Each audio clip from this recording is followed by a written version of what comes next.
Hello मेरे प्यारे student, आप लोग देख रहे होंगे कि कल आप लोगों का पेपर होगा और मान के चलो कि यही आपके पेपर एग्जाम में आ जाए तो आप लोगों की कितनी खुशी होगी होगी ना।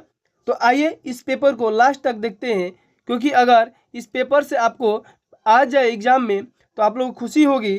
तो आप लोग लास्ट तक देखिए, मैं वही बताऊंगा जो आपके एग्जाम में आएगा। और इसके पहले जितना मैं बहुविकल्पीय क्लास का एक वीडियो अपलोड किया हूँ उसको जल्दी जा करके देख लीजिए। साथ ही साथ एप्लीकेशन और जो भी आर्टिकल लिखना है आपको उस सब मैं अपलोड कर दिया हूँ। और तो बात जो हमारे ये इसमें दीर्घ उत्तरी और लघु उत्तरी जो टॉप प्रश्न आएंगे, मैं 20 प्रश्नों का एक अपलोड किया हूँ वीडियो, जो ज़्यादा नहीं 10 मिनट का ही होगा, उससे कम ही होगा। 10 मिनट में कुछ आपको नहीं जाता है, जा कर उसको नोट करके आप कर लीजिए, आपको पता चलेगा कि उसी से ही छप कर मिलेगा आपके पेपर में। तो आइए हम आते हैं पहले नंबर प्रश्न पे।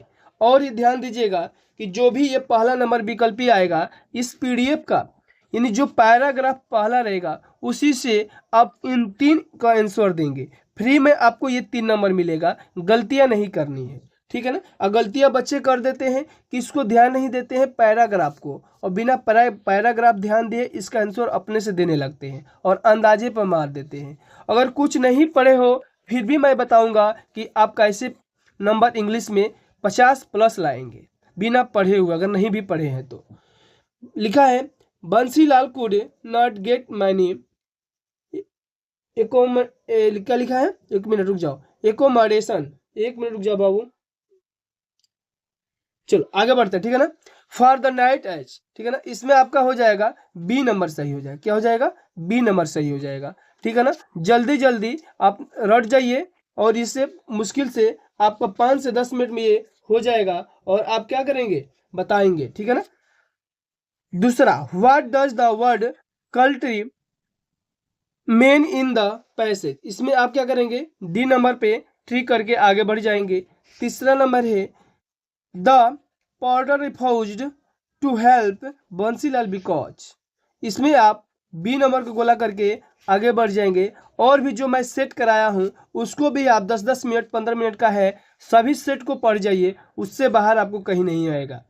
The boy before he entered the class, और देखो जो हमारे टॉपर बच्चे होते हैं वो कापियां कैसे लिखते हैं, ठीक वैसे ही आपको भी कापियां लिखनी है। अगर लिख देते हो वैसे तो आपको भी उसमें धुआं धुआं करने को मिलेगा और पेपर एकदम आप क्या करोगे अच्छे से कर सकते हो। देखो कैसे लिखना है। अगर इस तरह से आप लॉन्ग और शॉर्ट आंसर का इस तरह से मैं पीडीएफ छोड़ा हूँ और इस तरह से आपको लिखना है।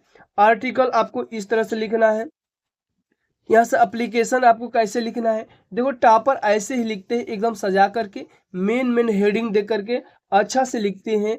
और यहाँ पर रिपोर्ट लिखना है, article report writing independence day पर, तो उसमें हम कैसे लिखेंगे ये लिखने का तरीका मैं बताया हूँ। बाकी सब जब लिखने का तरीका जान जाओगे तो आपको करने का कोई दिक्कत नहीं होगा, कुछ भी करने में दिक्कत नहीं होगा। ऐसे हेडिंग दे करके फुल स्टॉप लगा करके तब इस पैराग्राफ को चेंज करके फिर यहाँ से हेडिंग देंगे और बीच में आप कुछ भी कट पीस नहीं करेंगे। अगर कट पीस होता है उसको छोड़ देंगे, ठीक है ना। काट कुट नहीं करेंगे, कॉपी में काट कुट करने से नंबर आपका कम आता है, ठीक है ना। आते हैं अगला नंबर प्रश्न पे, ठीक है ना। 5 नंबर प्रश्न क्या है, choose the correct option to answer the following, इसमें आप डी नंबर पर गोला करके आगे बढ़ेंगे। और 6 नंबर है ही spent a lot of money, इसमें आप नाउन पे गोला करिएगा, ठीक है ना। उसके बाद देखिए which of the following words is misspelled, इसमें कौन सा मिसस्पेल्ड दिया हुआ है, तो आप बी नंबर है जो सी नंबर यही आपका दिया हुआ है, ठीक है ना। अगला हमारा आता है 8 नंबर रीअरेंज। रीअरेंज का मतलब है बाबू, बच्चे गलतियां करते हैं कि रीअरेंज के नहीं समझ पाते। मतलब जो ये सेंटेंस दिया गया है, एक सेंटेंस आपको बनाना है, आपको ऐसे डॉट डॉट करके दिया रहेगा, आपको इससे एक सेंटेंस मीनिंगफुल सेंटेंस बनाना है जिसका अर्थ निकल जाए। तो आपको क्या करना है, इट हैज नॉट बीन, अब यहाँ पर जो भी दिया होगा थोड़ा सा मिस्टेक हो रहा है, ठीक है ना। लास्ट नाइट यहाँ पर नहीं समझ में आ रहा है, मतलब ऐसे ही करके देते हैं, पहले सब्जेक्ट देंगे, तब हेल्पिंग वर्ब, तब नट का प्रयोग, तब बीन, तब वर्ब की फोर्थ फॉर्म है, ठीक है ना, आईएनजी जोड़कर लगाया गया है। उसके बाद सिंस लास्ट नाइट, ठीक है ना, सिंस और फार का प्रयोग किया गया है यहाँ पर। तो इस तरह से हम क्या करेंगे, यानी फ्यूचर टेंस का है, किसका का है, फ्यूचर टेंस का है, ठीक है ना। उसके बाद इस पैराग्राफ से आपको इन दोनों का आंसर देना है। तो 3 उधर था पैराग्राफ और 2 ये, 5 नंबर आप फ्री में करेंगे।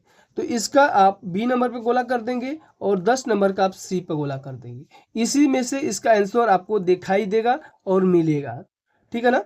अब देखो, choose the correct option to answer the following question.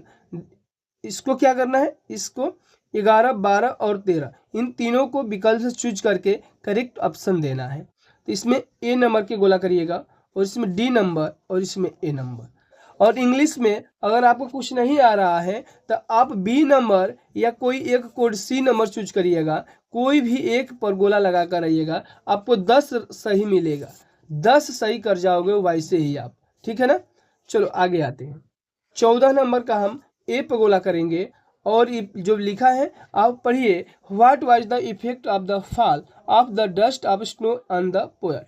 मानी डस्ट ऑफ स्नो का ये क्या है, लिखा गया है डस्ट ऑफ स्नो से, ठीक है ना, चैप्टर से।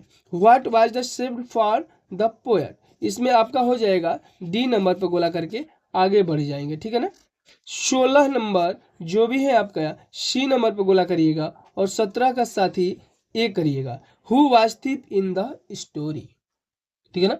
और 18 का आप मैक्स पे गोला करिएगा और 19 का सी पे और 20 का ए पे गोला करिएगा, ठीक है ना। इस तरह से आपको दिखाई देगा और जो कोड दिया हूं मैं उसी कोड से पेपर आएंगे। और ये जो आपके थोड़ा दिखाई नहीं देता होगा, ठीक है ना, लेकिन इन चारों का आपको इसी में से आंसर देना है। आप पढ़ करके दीजिएगा अच्छे से, ठीक है ना। उसके बाद मैं लंग और क्या है दीर्घ प्रश्न पे मैं जाऊंगा सीधे आपके ग्रामर वाले पर, ठीक है ना। ग्रामर आपको कैसे करना है, लिखा है ही सेड टू मी, यानी इसको इनडायरेक्ट में बदल देना है। ये पैसिव वॉइस चेंज करने को बोला है, तो ये वाला फर्स्ट आ जाता है, ये वाला लास्ट चलता है, बीच में आपको क्या है ए लेटर दिया है, ए लेटर इज राइटिंग, तो राइटिंग का रिटेन हो जाएगा, क्या हो जाएगा, रिटेन बदल देंगे बस, और कुछ चेंज नहीं होगा। और सी को हर में बदल दीजिएगा, आपका पैसिव वॉइस हो जाएगा। पंक्चुएट में तो दिया है the teacher said to me have you done you work, इसको आप चेंज करिएगा। ट्रांसलेट दिया है वर्षा, ये तो आपके पेपर में 100% आएगा, यानी 100% बता रहा हूँ कि आपके पेपर में आएगा। ये नहीं आएगा एक भारत वाला करके है वो जरूर आएगा, उसको भी पढ़िएगा आराम से। उसके बाद ये देखो आपके सब पेपर में आने वाले सब दीर्घोत्तरी और लघुत्तरी प्रश्न है, ठीक है ना।